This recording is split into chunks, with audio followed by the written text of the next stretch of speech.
की अभिमानी कुंजर भयान जिन सिरली ना भार,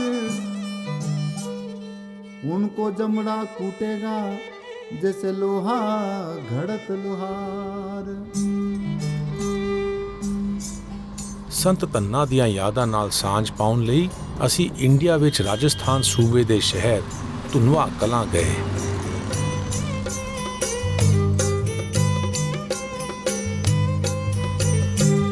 मत कर माया को अहंकार, मत कर काया को अभिमान, कायागार से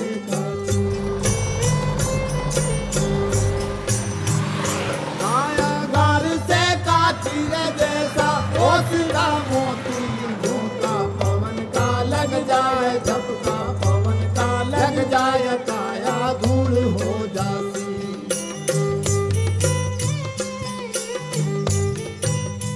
ਭਗਤ ਧੰਨਾ ਦੀ ਯਾਦ ਵਿੱਚ ਧੁਨਵਾ ਕਲਾਂ ਵਿੱਚ ਇੱਕ ਗੁਰਦੁਆਰਾ ਅਤੇ ਇੱਕ ਮੰਦਿਰ ਬਣਿਆ ਹੋਇਆ ਹੈ। ऐसा सत्य था महाराज जिनका मुल्कों में नाम, दिन घर झूलता हाथी। ਭਗਤ ਧੰਨਾ ਇੱਕ ਕਿਸਾਨ ਸੰਤ ਵਿਸ਼ਵ ਵਿਆਪੀ ਭਾਈਚਾਰੇ ਨੂੰ ਉਤਸ਼ਾਹਿਤ ਕਰਨ ਦੀ ਭਾਵਨਾ ਲਈ ਜਾਣੇ ਜਾਂਦੇ ਸਨ। ਭਗਤ ਰਾਮਾਨੰਦ ਨੇ ਉਹਨਾਂ ਨੂੰ ਰੂਹਾਨੀਅਤ ਦੇ ਮਾਰਗ ਤੇ ਪਾਇਆ। ਭਗਤ ਧੰਨਾ ਦਾ ਜਨਮ ਇਸ ਪਿੰਡ ਦੇ ਨਿਮਾਣੇ ਜਿਹੇ ਕਿਸਾਨ ਪਰਿਵਾਰ ਵਿੱਚ 1415 ਵਿੱਚ ਹੋਇਆ ਸੀ।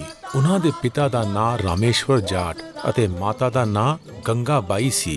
ਉਹਨਾਂ ਦੇ ਮਾਪੇ ਰਹਿਮਦਿਲ ਇਨਸਾਨ ਸਨ। ਉਹ ਰੂਹਾਨੀ ਝੁਕਾਅ ਵਾਲੇ ਸੱਜਣਾ ਦੀ ਮਹਿਮਾਨ ਨਵਾਜ਼ੀ ਕਰਦੇ ਰਹਿੰਦੇ ਸਨ।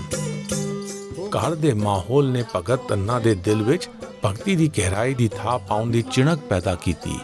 ਉਹਨਾਂ ਦੀ ਜ਼ਿੰਦਗੀ ਦਾ ਵੇਰਵਾ ਦਰਸਾਉਂਦਾ ਹੈ ਕਿ ਬਚਪਨ ਵਿੱਚ ਉਹਨਾਂ ਨੂੰ ਕਿਸੇ ਬ੍ਰਾਹਮਣ ਨੇ ਪੱਥਰ ਦਿੱਤਾ ਅਤੇ ਉਸ ਨੂੰ ਪਰਮਾਤਮਾ ਸਮਝ ਕੇ ਪੂਜਾ ਕਰਨ ਦੀ ਹਦਾਇਤ ਕੀਤੀ। ਆਪ ਬਹੁਤ ਸਾਦਾ ਅਤੇ ਨੇਕ ਦਿਲ ਇਨਸਾਨ ਸਨ ਅਤੇ ਬ੍ਰਾਹਮਣ ਦੀ ਸਲਾਹ ਉੱਤੇ ਸਿੱਧਕ ਦਿਲੀ ਨਾਲ ਅਮਲ ਕਰਨ ਲੱਗੇ। ਉਹਨਾਂ ਦੇ ਨੇਕ ਇਰਾਦੇ ਅਤੇ ਅਥਾਹ ਸ਼ਰਧਾ ਨੇ ਉਹਨਾਂ ਨੂੰ ਨਿਰੰਕਾਰ ਖੁਦਾਈ ਦੇ ਦਰਸ਼ਨ ਕਰਵਾ ਦਿੱਤੇ, ਜਿਸ ਦਾ ਵਾਸਾ ਸਿਰਜਣਾ ਦੇ ਹਰ ਕਣ ਵਿੱਚ ਹੈ। ਉਹਨਾਂ ਨੂੰ ਇੱਕ ਪੱਥਰ ਵਿੱਚ ਹੀ ਸਮੁੱਚੀ ਸਿਰਜਣਾ ਦਾ ਏਕਾ ਵਿਖਾਈ ਦਿੱਤਾ। ਮੁਕਾਮੀ ਬੋਲੀ ਵਿੱਚ ਇੱਕ ਅਖਾਣ ਹੈ, ਧੰਨਾ ਜਾਟ ਕਾ ਰਹਿਸੋ ਹੇਤ, ਬਿਨਾ ਬੀਜ ਕੇ ਨਿਪਜਾ ਖੇਤ। ਇਸ ਦਾ ਮਤਲਬ ਹੈ ਕਿ ਭਗਤ ਧੰਨਾ ਦੇ ਖੇਤਾਂ ਵਿੱਚ ਬਿਨਾ ਬੀਜੇ ਦੀ ਫਸਲ ਹੋਈ ਸੀ ਅਤੇ ਉਹਨਾਂ ਦੇ ਟਿਕਾਣੇ ਉੱਤੇ ਆਉਣ ਵਾਲਾ ਹਰ ਜੀ ਰਜ ਕੇ ਵਾਪਸ ਗਿਆ। ਮੇਰੀ ਨਿਮਾਣੀ ਸਮਝ ਵਿੱਚ ਇਹ ਅਖਾਣ ਤਸ਼ਬੀਹੀ ਲਹਿਜ਼ੇ ਵਿੱਚ ਦੱਸਦੀ ਹੈ ਕਿ ਨੇਕ ਇਰਾਦਿਆਂ ਨਾਲ ਖੁਦਾਈ ਦੀ ਬੇਇੰਤਹਾ ਫਸਲ ਹੁੰਦੀ ਹੈ, ਜਿਸ ਨਾਲ ਕੱਟੜਪੰਥੀ ਅਮਲਾਂ ਦੇ ਬੀਜ ਬੀਜੇ ਬਗੈਰ ਰਜ ਆ ਜਾਂਦਾ ਹੈ। ਭਗਤ ਧੰਨਾ ਆਪਣੀ ਮਨੁੱਖਤਾ ਪ੍ਰਤੀ ਸ਼ਰਧਾ ਲਈ ਜਾਣੇ ਜਾਂਦੇ ਹਨ, ਜਿਸ ਵਿੱਚ ਜ਼ਾਹਰਾ ਅਮਲ ਪਰਵਰਿਤ ਹਨ ਅਤੇ ਅੰਦਰੂਨੀ ਸੋਚ ਵਿਚਾਰ ਨਿਰਵਰਿਤ ਹਨ।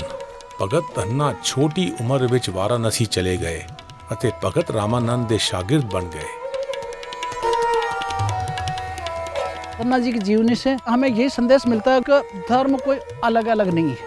कभी आपस में बैरभाव रखना नहीं सिखाता, सभी प्यार से और प्रेम से रहे।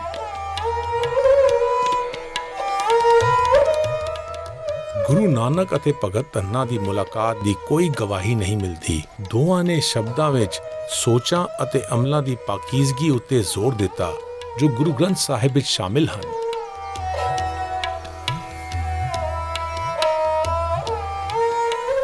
ਮਨੋਵਿਗਿਆਨੀ ਅਬਰਾਹਿਮ ਮਾਸਲੋ ਆਪਣੀ ਖੋਜ ਵਿੱਚ ਲੋੜਾਂ ਦੀ ਦਰਜਾਬੰਦੀ ਬਿਆਨ ਕਰਦਾ ਹੋਇਆ ਦੱਸਦਾ ਹੈ ਕਿ ਜੇ ਕਿਸੇ ਦੀਆਂ ਬੁਨਿਆਦੀ ਜ਼ਰੂਰਤਾਂ ਪੂਰੀਆਂ ਹੋ ਜਾਣ ਤਾਂ ਉਹ ਪਰਉਪਕਾਰ ਦੀ ਤਾਂਘ ਪਾਲਦਾ ਹੈ।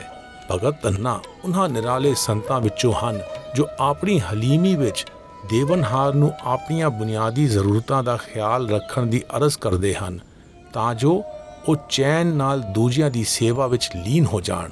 ਉਹ ਬੇਨਤੀ ਗੁਜ਼ਾਰਦੇ ਹਨ, ਗੋਪਾਲ ਤੇਰਾ ਆਰਤਾ, ਗੋਪਾਲ ਤੇਰਾ ਆਰਤਾ, ਜੋ ਜਨ ਤੁਮਰੇ ਭਗਤ ਕਰਨ ਤੇ ਤਿਨ ਕੇ ਕਾਜ ਸਵਾਰਤਾ।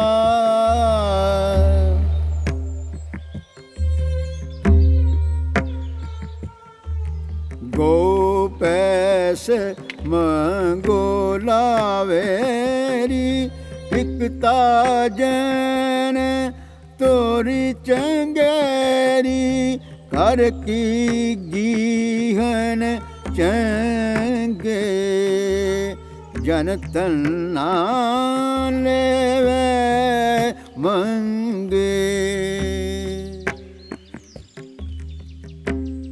ਚਿੰਤਾ ਅਤੇ ਚਿੰਤਨ ਸ਼ਬਦ ਸੰਸਕ੍ਰਿਤ ਦੇ ਸ਼ਬਦ ਚਿੰਤ ਤੋਂ ਬਣੇ ਹਨ, ਜਿਸ ਦਾ ਮਾਇਨਾ ਮਾਨਸਿਕ ਸਰਗਰਮੀ ਹੈ। ਚਿੰਤਾ ਦਾ ਮਾਇਨਾ ਕਿਸੇ ਹਕੀਕੀ ਜਾਂ ਮੁਮਕਿਨ ਹਾਲਾਤ ਦਾ ਫਿਕਰ ਕਰਨਾ ਹੈ ਅਤੇ ਚਿੰਤਨ ਦਾ ਮਾਇਨਾ ਕਿਸੇ ਹਾਲਾਤ ਬਾਰੇ ਸੋਚਣਾ ਹੈ। ਗੁਰੂ ਨਾਨਕ ਵੀ ਬੇਪਰਵਾਹੀ ਨਾਲ ਸੋਚਾਂ ਵਿੱਚ ਲੀਨ ਹੋਣਾ ਲੋਚਦੇ ਹਨ ਅਤੇ ਹਾਜ਼ਰਾ ਹਜ਼ੂਰ ਨੂੰ ਬੇਨਤੀ ਗੁਜ਼ਾਰਦੇ ਹਨ ਕਿ ਉਹ ਉਹਨਾਂ ਦੀ ਚਿੰਤਾ ਕਰਨ, ਕਿਉਂਕਿ ਉਸ ਦਾ ਹਰ ਥਾਂ ਅਤੇ ਹਰ ਕਣ ਵਿੱਚ ਵਾਸਾ ਹੈ। ਅਗਮ ਅਗੋਚਰ ਅਲਖ ਅਪਾਰਾ ਚਿੰਤਾ ਕਰੋ ਹਮਾਰੀ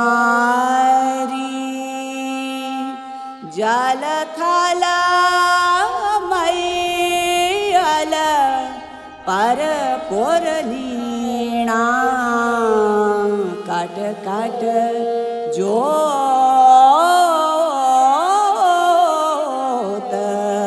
तुम्हारी।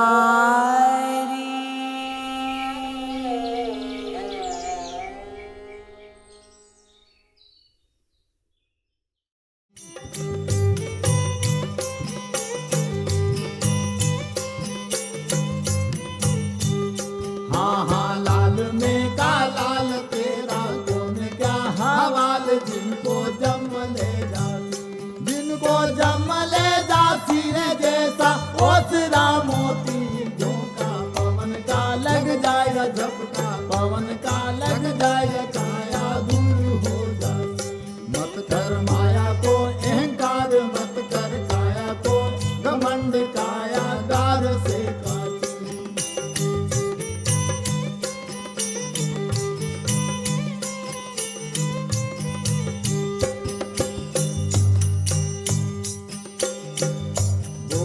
भवानी हो नाथ गुरु जी सिर पे डलिया हाथ, जिन घर मुक्ति हो जाती।